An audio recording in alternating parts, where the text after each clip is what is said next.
I give the floor to the representative of the Russian Federation. Благодарю вас.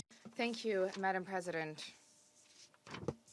The Russian Federation will vote against the draft resolution on the humanitarian troika for the cross-border assistance mechanism in Syria.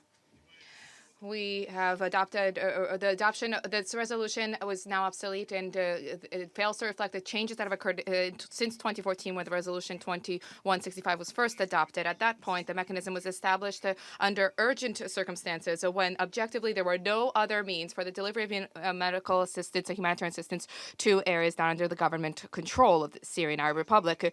Now, the Syrian authorities have restored control over much of the territory, as a connection of which, with which cross-border assistance of deliveries are no longer necessary in that region.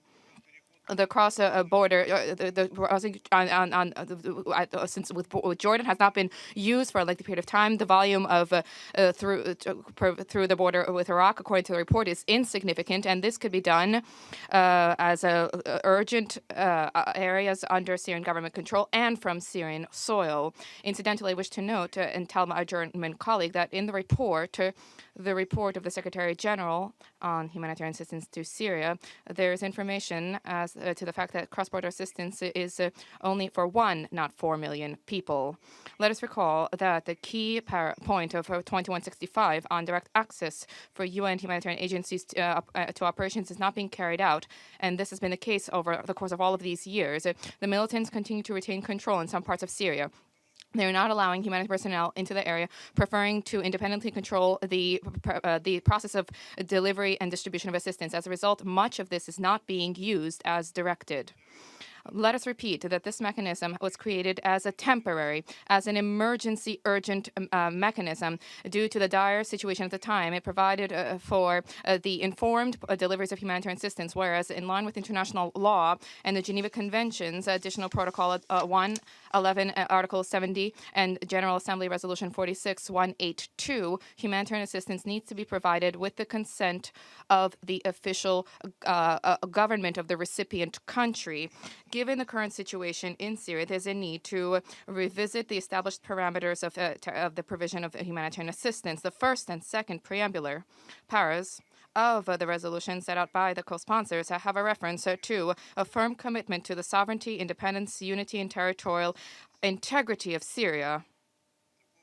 In this instance, it is important to account for the views of Damascus, the recipient side, set out in the letter from the Deputy Minister for Foreign Affairs of the Syrian Arab Republic, Mindad, addressed to the Undersecretary General and the Humanitarian Coordinator, Mr. Lowcock, sent October 2019. This is the letter here, which explicitly sets out the position of the Syrian government, the fact that they do not accept the maintenance of the mechanism as it currently stands. We all cannot disregard the position of the recipient country. Initially, the humanitarian troika proposed a draft year after year provides for automatic extension of the resolution. It does not providing for it to be reviewed nor tailored to reflect situations. It continued and it still has provisions that have nothing to do with the humanitarian consideration. This is an approach that is dictated, in our view, by purely political motivations. At the initial stage of consultations, we set out our overall concern vis-à-vis the text.